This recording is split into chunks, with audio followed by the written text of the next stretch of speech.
Welcome to Conversation for the Soul. I'm Linda Christine.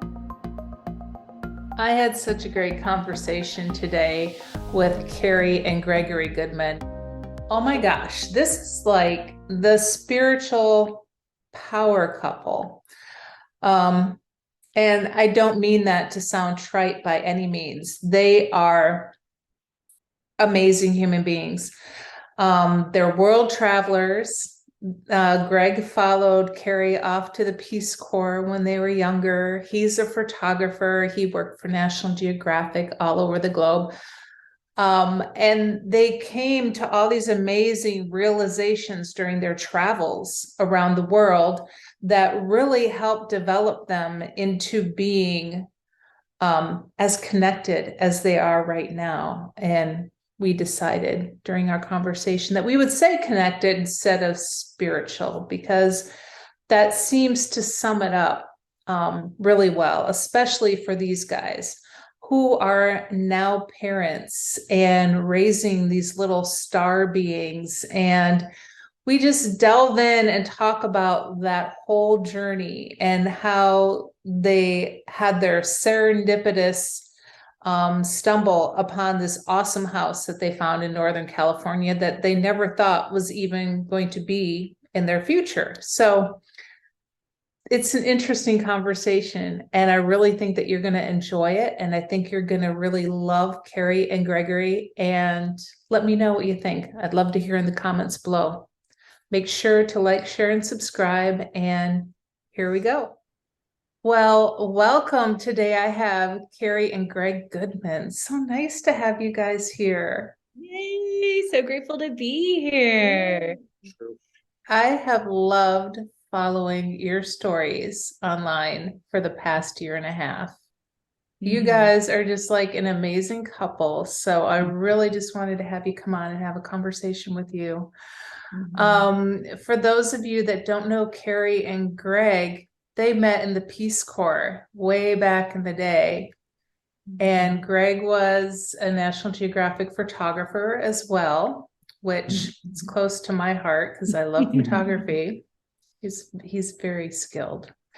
Anyway, I just wanted to have you guys come on and have a little chat today about how all of this has grown and blossomed for you, because I imagine I would make an assumption that two folks like you guys going into the Peace Corps, that you're probably somewhat conscious to the world at that point.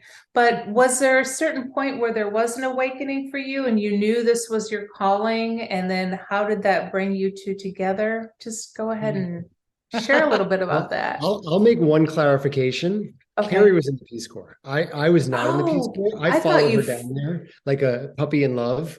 And I came for 2 weeks and I kind of just stayed for an extended period of time.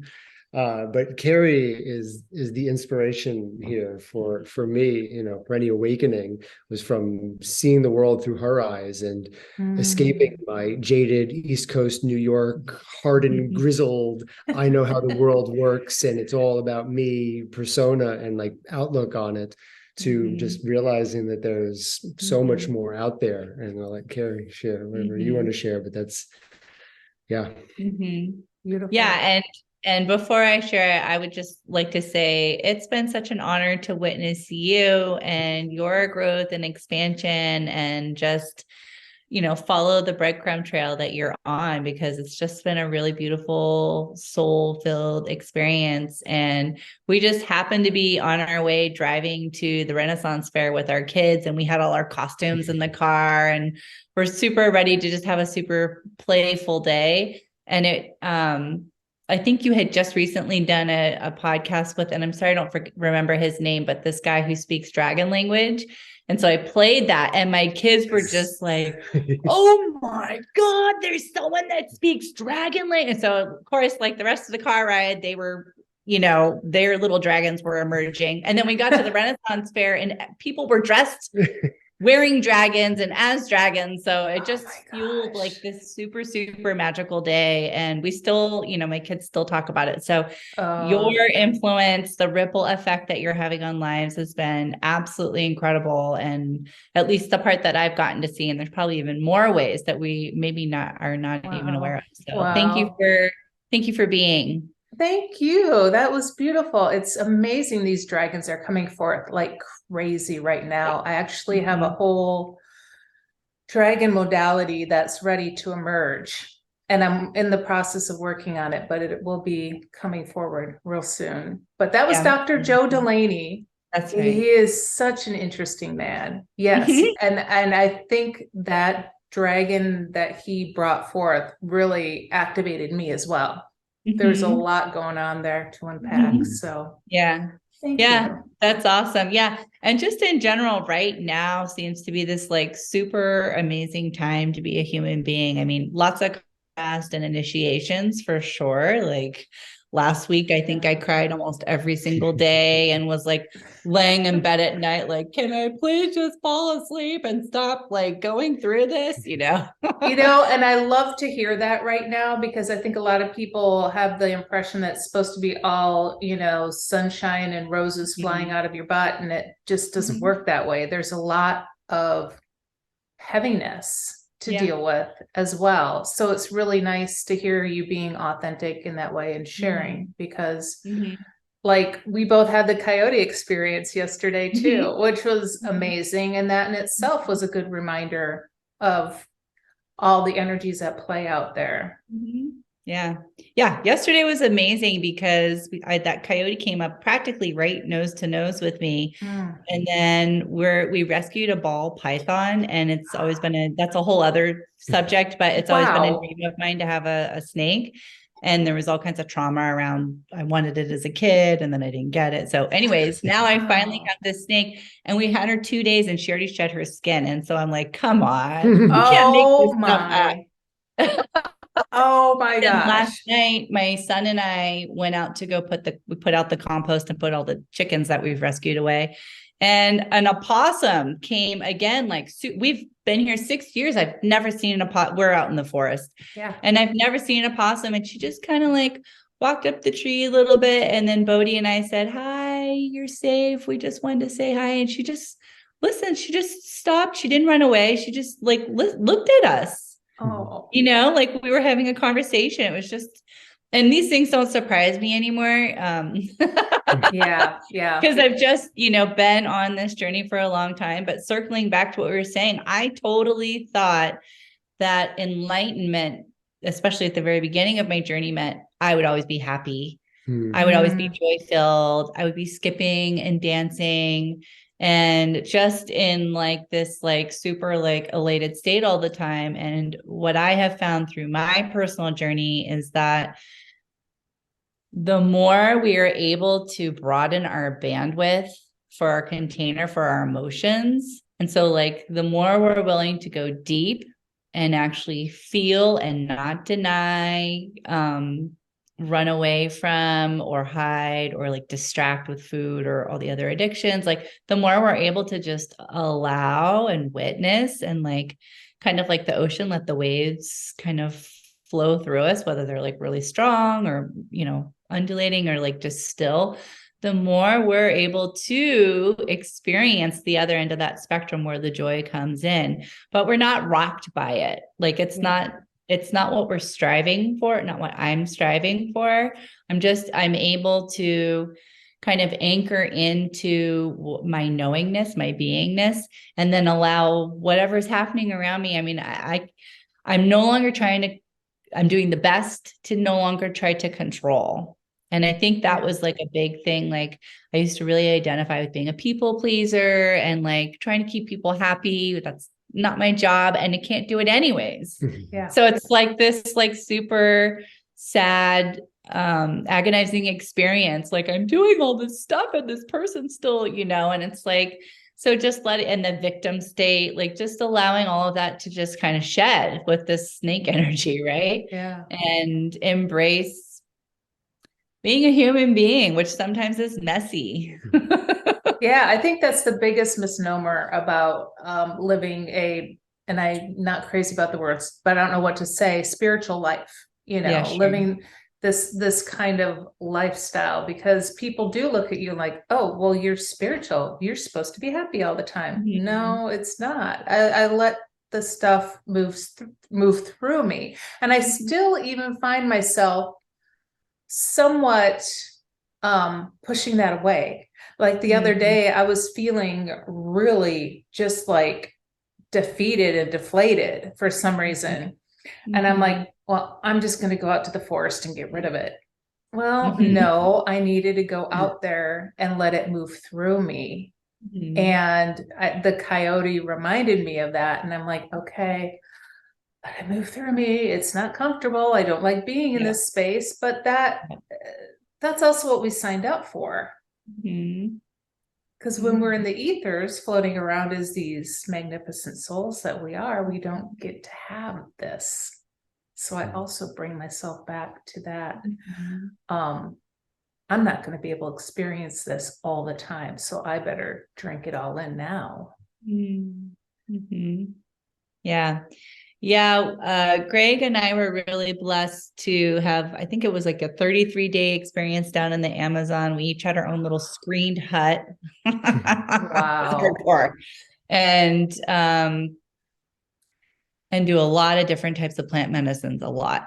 And what I got a lot of stuff out of that. But one of the biggest things I got out of that is now, like when I'm laying in bed and I'm sandwiched between my two kids, because we co-share and I can't move, and I'm sitting there and it's probably like 2 a.m, I don't know. And I'm just sobbing and being a human being.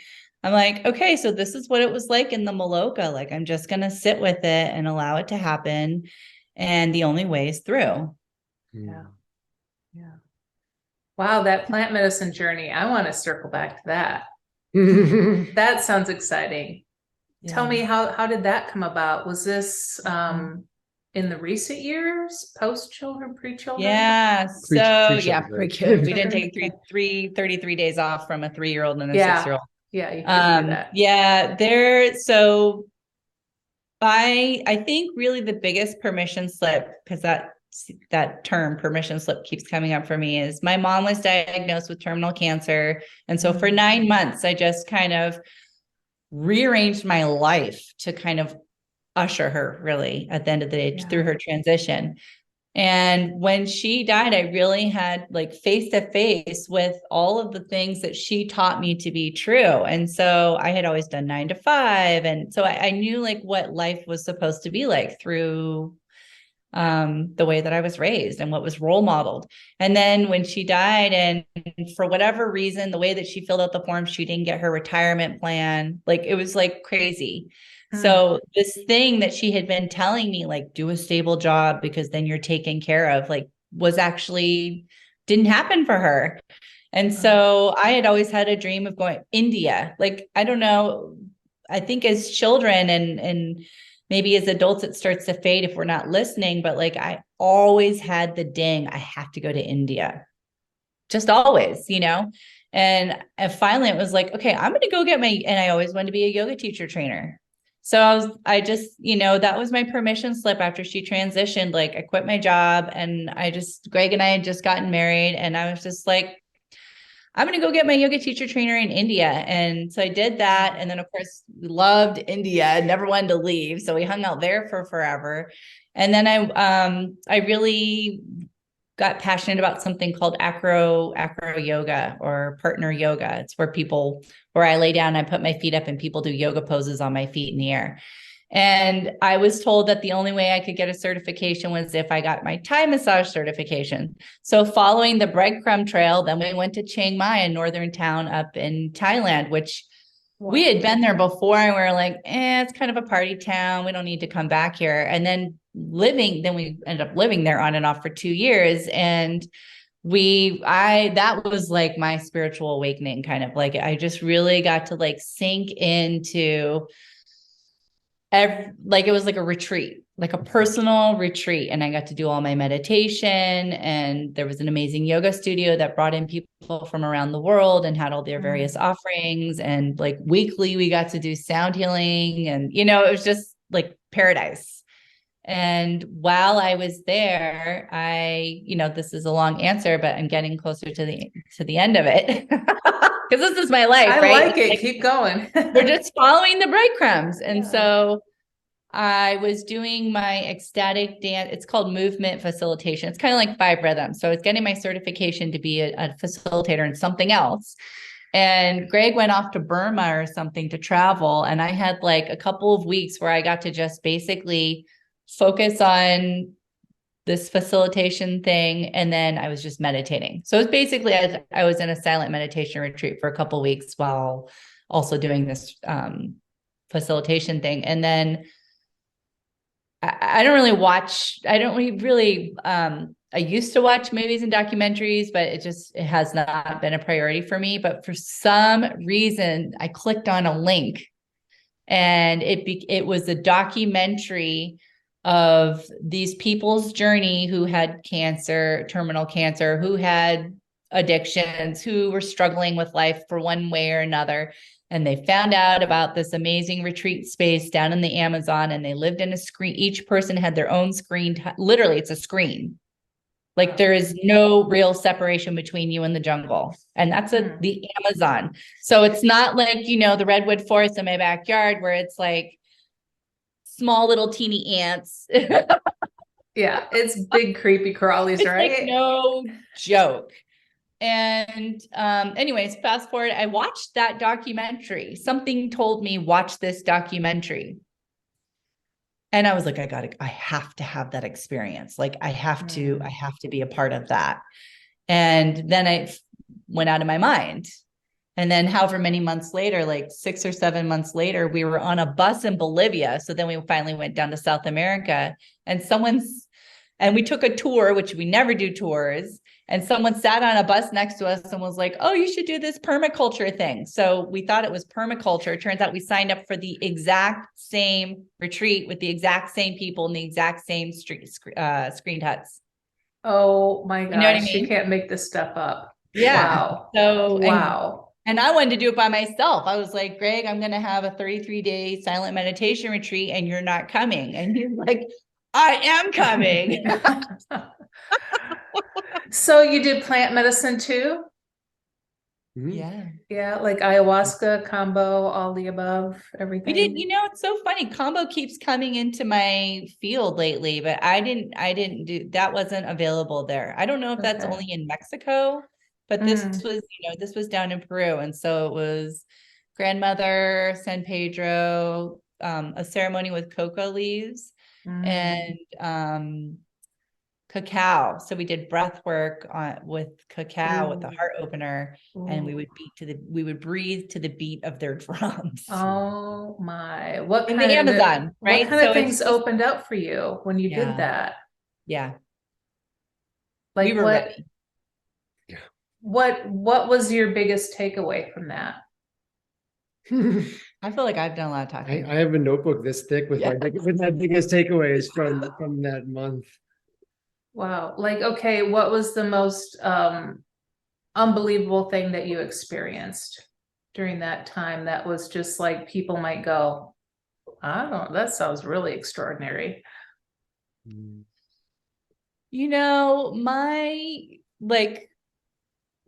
I listen, I feel like I incarnated in this body in this time and plane and all of that to really support people to reconnect with love.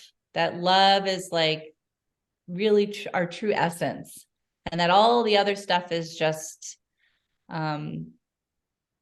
it's just a distraction. It's not, it's an untruth. And when I was down there in the Amazon, I mean, I had my mother's death, you had your father's death. Like we had a lot to process, all of the addictions that all the different ways I was distracting myself from like really letting me to shine through. And I just remember walking back because we would stay in it was like a dark circular thing called a maloca. It was made out of structure. I don't know what it was made out of, whatever was in the Amazon. Is that my battery's asking for some support? And I just remember Greg and I would like hold hands and silently walk back to our screened huts. Did that work? Yeah, plug it in. Okay. That will work. Yay, power. Mm-hmm. And I just, it was like just extreme, but like presence. Mm-hmm. You know, just no distractions. The world was just waking up because we would usually do it really late at night and then come like usher in the morning. And, you know, the animals were just starting to make their noises, and well, the morning time animals, because the night animals were done. And there was always that, I think it's the morpho, I forget the name of that beautiful iridescent blue butterfly, was always waiting for me on my trail to my hut. And it was just like everything's just so beautiful. Like everything, all of it is just so beautiful. And when we can let go of all the striving and the pushing away and all of that, when we can really anchor in and just being, it's just pure magic. What did you experience, Greg?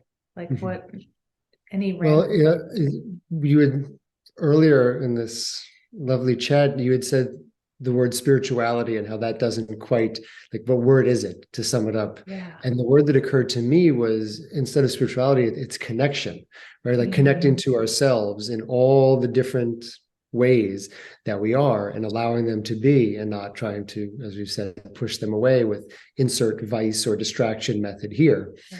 Which, you know, is a trained response that we as human beings in this form come up with to survive, to be able to move on, do the things that we're not quite ready for whatever reason to dive into. You know, whether we're ready in this entire life or not is, you know, that's for everybody to choose on their own. But I think the idea of the spirituality and allowing things to be, and feeling, and going to the forest and letting it pass through you instead of distracting you from it, and all of that, right? It's about connecting with what's going on in you, what's going on around you, and like really inside the body. And like, how does it feel? Like, what does my heart racing feel like? What is the, you know, the tingly fingers, or whatever, you know, however the feeling or the thought or the emotion is manifesting. I think that's a big part of the journey. And, you know, for me personally, I spent so much of my life disconnected from feeling, from acknowledging, from being, from allowing. And, you know, as a young child, I learned it was not safe to be me. Yeah. So I put on persona after persona after persona to avoid being teased or bullied or insert thing I was running from at any given moment, and just became a big giant chameleon. But in that effort, I completely lost touch with who I was. And especially when I found the popular guy who did have friends, who did have people who called him to do things, you know, that was so not me. But I went into complete delusion of, you know, like self-delusion, just that like, this is who I need to be in order to survive in this world, in a way that I'm not curling into a ball and crying every single night, even though I was inside. I just wasn't acknowledging it because I had shoved it so far down. Yeah, I think that is huge for all, the majority of men on the planet, you know, and that's where there's a lot of suffering in the heart, I feel, you know, for the men that are not as fortunate as you to have had that realization, who have to put on these personas.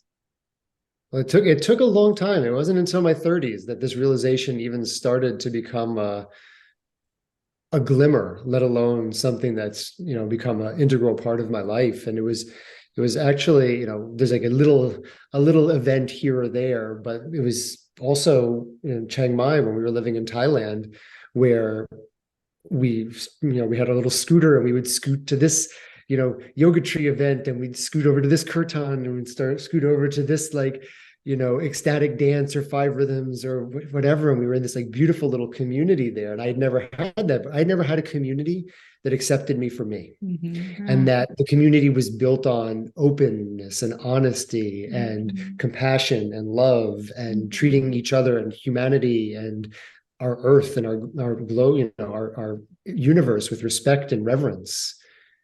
And so for me, there was just like, wow, this exists. Like, this is what I always like had in my heart, right? And it was just, I didn't even know it was like a thing that you could have. Again, like jaded New Yorker, East Coaster, who had lived this sheltered life and who did what I had to do to survive. It was this beautiful awakening of the heart and the soul and and everything. And then we went to the Amazon, and Carrie was just saying, for permaculture, I thought it was a permaculture meditation retreat, and that my biggest challenge, I had no idea about ayahuasca or San Pedro or plant medicine. I thought my biggest challenge was going to be no technology for 33 days, and I was terrified of that. I was like, how am I going to do it? How am I going to possibly do it? And sure enough, there was no technology, right? I had to wrap my camera gear and my laptop up in baggies to try and survive the humidity of the jungle. And like, that was a whole ordeal because I was going in it, so much anxiety about everything. Like the day we got there, it was like the people who brought me to my hut, it was like, walking to my prison sentence. Like, what the HE double hockey stick did I just get myself into? Why did I do this? I should have just gone and traveled and made pictures for 30 days and met up with Carrie afterwards. Yep. Meanwhile, I was like skipping down the lane. I was like, this is exactly what I wanted.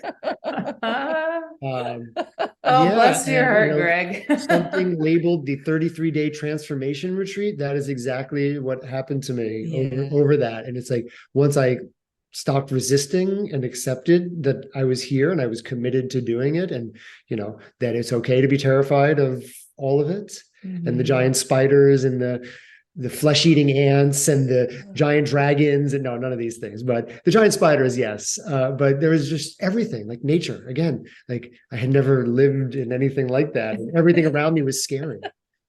To be honest. Wow. And that actually helped me too, to like come to terms with that fear, because the animals weren't going anywhere. I wasn't going anywhere. So how can we peacefully coexist?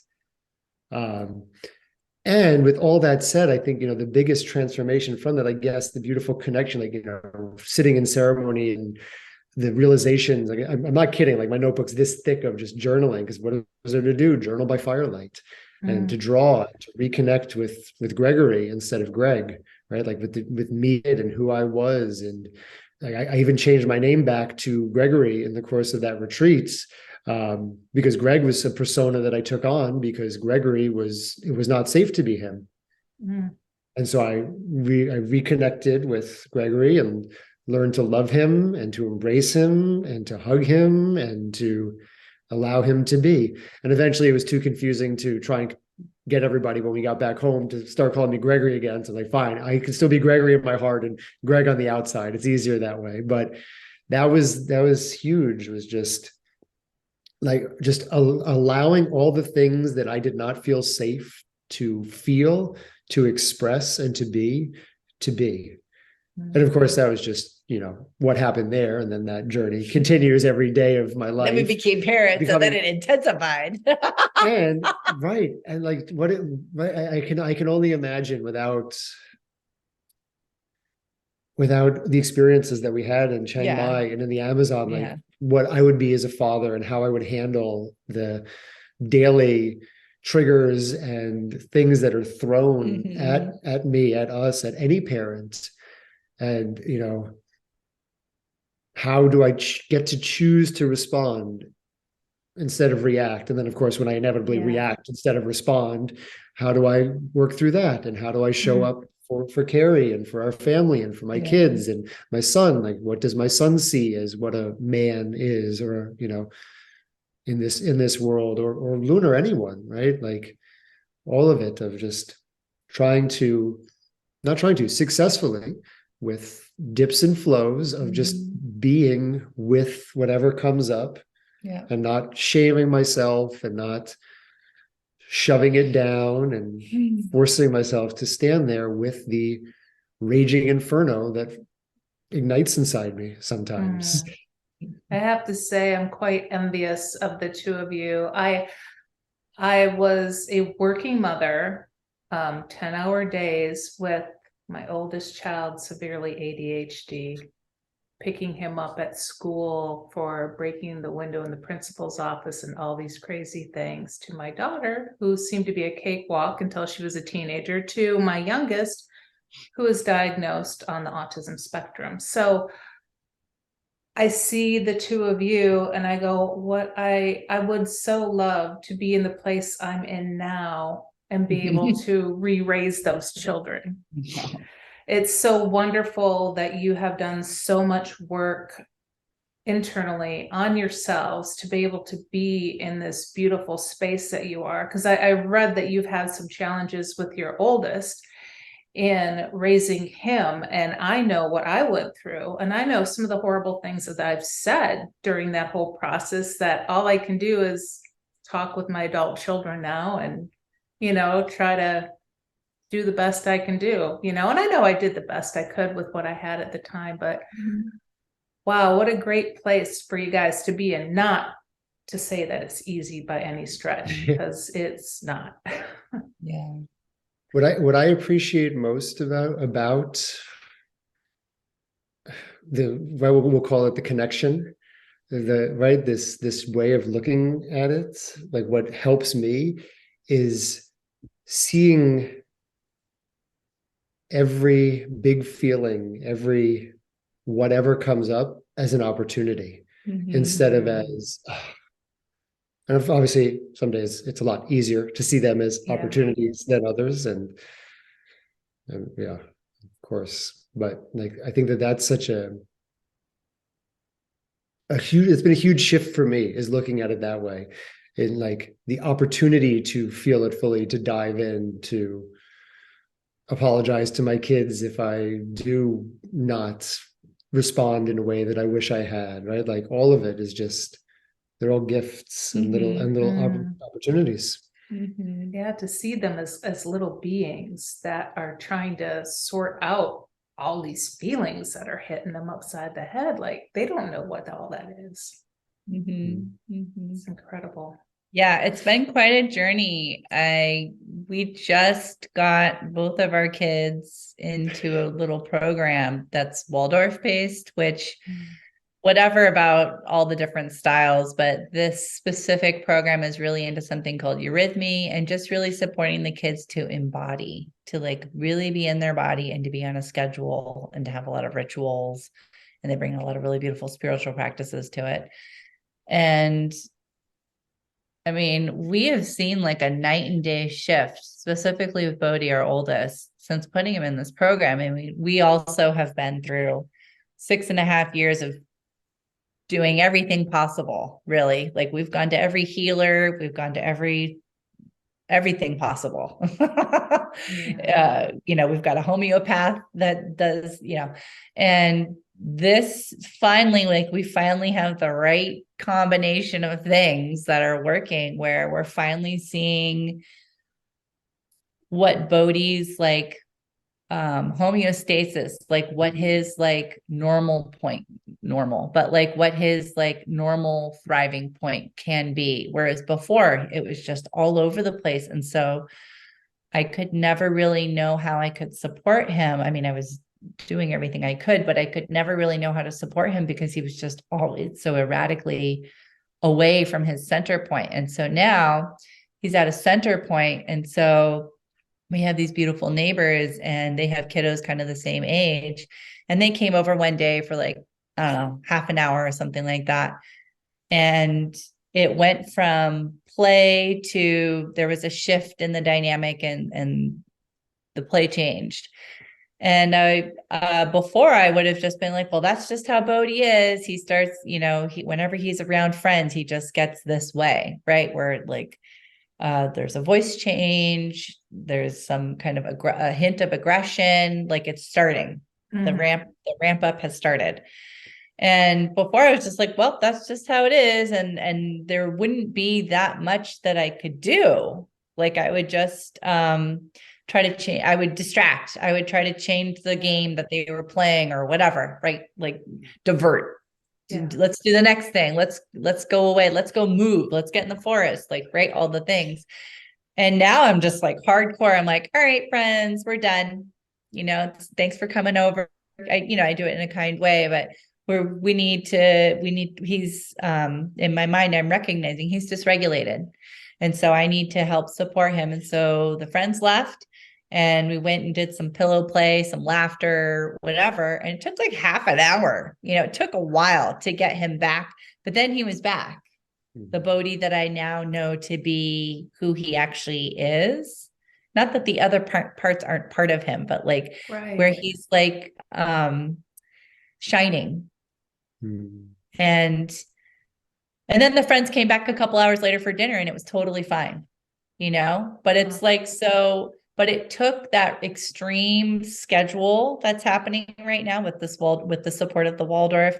It took all these homeopathic remedies that we're doing to help support him, like release these things in his body. It took like all these different things to finally recognize like what his center point is. And then from there, we can, as parents, support this little being, who has a lot. He has a lot of energy and a lot of light to shine. And he came here for some really big work. And he's magic. He's pure magic. And so when that skews the other way, it just, everything shifts. So it's really beautiful to be able to support him to stay in that zone of genius, the magic, the vortex, all the words that people use, like just be able to support him to be able to do that. I feel like I went through everything in my life to be able to be in this point right now, to be able to serve. It's like I'm his humble servant. Yeah. He sounds like a little galactic being that's probably hasn't been here before. Yeah. And really needs a lot of support. Yep. Mm-hmm. Wow. Yeah. And his sister's amazing in all her ways too. It's like, she's also like she's a whole other conversation, but there are many times where I'm like, I think she's definitely one of those starseeds where she's like an alien or something who came in and was like this supreme being of love. We all are, but like the next level of supreme being of love. And she's just our master and showing us like compassion and kindness. And yeah, she's just amazing. Well, that's the thing with these kids. Like, I just had another grandbaby born, and we're talking like little 5-day-old infant, and I can feel there's something different emanating from this child versus like when my children were that age. It's just wild. I love it. They're great teachers too. Yeah. And there's, again, coming back to the beginning of this conversation, we just seem like we're in a place right now where there's like openings and shifts and we're just ready. Yeah. Like we're just so done with the old paradigm. And I really love that. That's one of the ways that Greg and I get to show up, is sharing how we don't have to do like the 9 to 5 anymore. We don't have to we can really live in spaciousness. And it's available to all of us. You guys really do model an excellent example of what the new power couple can be, because you've reined in your life to have it the way you want it, to have your free time, to be able to do whatever you want with your kids, to be able to live in the magical place that you live in. How did that all come about for you? Well, the magical place is fascinating. I knew I always needed land, because once I left the 9 to 5 and started the journey of yoga teacher training and started accumulating all these amazing certifications to support myself, and then realized I wanted to support others, I was like, I need land. I need a space to be able to do this. And so I was visiting a girlfriend of mine up in Alaska on solstice, which it's just amazing. And she's like, yeah, you got to get your pendulum out. And so in true, spiritual form, she had me get out a map of the world. And I just held the pendulum over every continent and narrowed it down into literally one street away from where we live right now. But that was like 10 years ago or something crazy. I mean, it's just, if you would have told me I'm living where the town that I went to college in, like, no way. It's like this cute little beach town with the redwood trees, and it's a surfer town. Like, I just didn't imagine this is where I would be ever. We got married here. Yeah. Like, however many years before this was even a possible place to live. Right. Just because it was like, oh, it's just a beautiful mountain town and we wanted to have a mountain wedding. Right. Yeah. Sure enough, now we were a jump away from the place. That's right. That's right. And then, there was still the struggle though. Like I had like all the things on paper, like the dream life, the home and the surrounded by the redwood trees. My partner works from home, like, unschooling, homeschooling, taking my kids out in nature all the time. Like it all like seemed like it was perfect, but I was still exhausted at the end of the day. And I have all these dreams, but one of the dreams was like rescuing animals. So I had all these animals to care for. We have an orchard. So there was a lot of like homesteading, caretaking. And so I had this really long list of priorities, shall we say. And I just kept rescuing it. Like, then we started adding ducks that we were, it just kept adding to my list. Feral cats. Yes, we rescued a feral cat. Yeah. So, and now it's a ball python snake. Yeah. So, plus our dog. Well, they know where to find you now, so they're going to show up. That's exactly what happens. So I have this like really beautiful heart that wants to give and give and give. And so what I was finding was at the end of the day, I was exhausted and depleted, and I was never on that list of priorities. That was what was role modeled for me. That was what I knew to be true, and it wasn't working. And when I was trying to, like, we're living in actually one of the more expensive places in the United States, it turns out. Bills were rising for us. And so I wanted to be able to contribute to, support so that Greg's not always hidden in the office. And it really, we were joking, it was kind of like a prison because he'd have like the little baby gate and the kids would be standing at the baby gate looking in, wanting to, play with him. And he's like, sorry, guys, I gotta work, And that wasn't, so it was like we were free in many ways, but still weren't, And so I started trying to offer retreats and healings and stuff like that. But it was like, I was still trading time for money. Like I still was only making the money if I was with the beings that I was sharing my offerings with. And so then that meant I didn't have self-care time for me or time to connect with Greg. Like there still was a trading. There still was something that wasn't quite working. And then we found out about this amazing online business where it's like, oh, wait a sec, you can have passive income flowing in at all times while you're like living your life lit up, like doing what you want to do. Like, I still kind of like, is this really my life? Is this really possible? It's like pretty amazing. And so yeah, it feels like really amazing to be in life in this way. And I get to do this with Greg, or, in the beginning I started off on my own, but now we get to be together and it's just amazing. Yeah. Wonderful. Yay. So what's next for you guys? Give me a map and a dartboard. Yeah, right. Always. Are you gonna, do you see yourselves traveling with the kids? Mm-hmm. Oh, for sure. Yeah. Before we got this home, we thought we were going back to Thailand, actually. My favorite story about this home, we had looked for 3 years for our eventual home.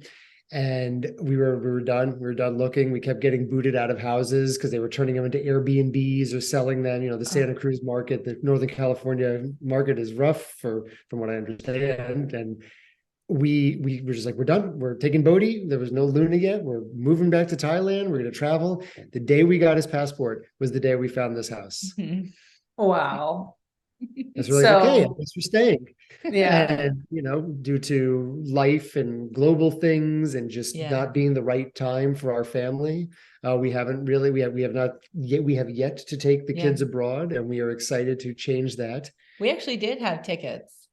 That's true. We were supposed to go to Thailand again, and then a little pandemic thing happened, and so then again we were like, okay, guess for night. That trip got canceled for us. Universe really wants you to stay put right now. Looking back on it, like, yes, it would have been an amazing trip. We would have shown the kids, and it just was not the right time. Yeah, true. It was not the time. And I think now, thanks to this school and thanks to the, you know, Bodhi stepping into like the next version of himself and shedding his first snake skin and you know, entering the, you know, the 7th year and the next phase of his development. I think now is a time when he could, when our whole family could thrive traveling together and enjoy it and appreciate it. Would actually be fun. Right, for everybody. Right. Oh, and of course, then there's the shift, you know, as in my photographer passion. Like, I'm used to traveling with 20 pounds of camera gear on my back, and everywhere we go, it's like, okay, I need like a half an hour here to go make photos and, you know, whatever's happening now. And obviously that is a completely different thing. It's like, okay, instead of 30 minutes, I have 30 seconds to go get the best photo that I can get in 30 seconds because the families are, I mean, I'm imagining. So I'm looking forward to this like new world of, you know, like fusing my creative passions with family and how it all you know, plays together. Yeah, when we used to travel, we'd go to like Angkor Wat or just all these magical places, and I would just find a tree and sit and meditate, and Greg would just go and take photos for a really, really long time. And sometimes I'd be, you know, in the background of a photo or whatever, but that was how we, you know, Machu Picchu, all these places around the world. You know, I would just sit there and meditate and connect in with this magical space, and Greg would be in his own magical space. Right. That was my meditation, my connection, my way of hyper focusing in and seeing the world and appreciating the little details, right? Because when you're just looking through that little square, as you well know, everything else around melts away, and it's just so I think just being open to where life is calling us. Yeah. Well, you guys seem really good at it. It's been a lot of fun. If anybody's looking to reach out to either one of you, I'll post some information below, but where's the best way for people to get in touch with you? Facebook? Yeah, friend us on Facebook. We love friends and connections, and especially if they're friends that are into what you're putting out. You're definitely our people. All right. Yeah, you guys are so fun to follow. I love Greg's pictures and all the children antics and just you exploring your area. It's so beautiful out there. Yeah, come visit. I'd love to. It's on my list. Let's go make sunflare, starburst, orb, chakra, rainbow photos together. Yeah, I love that. All right, guys. Well, thank you so much for your time. I so appreciate it. I'm so glad we did this. Yeah. 3 months in the making, but it happened. Perfect time. All right. Thank you so much. Take care. Much love. Bye-bye.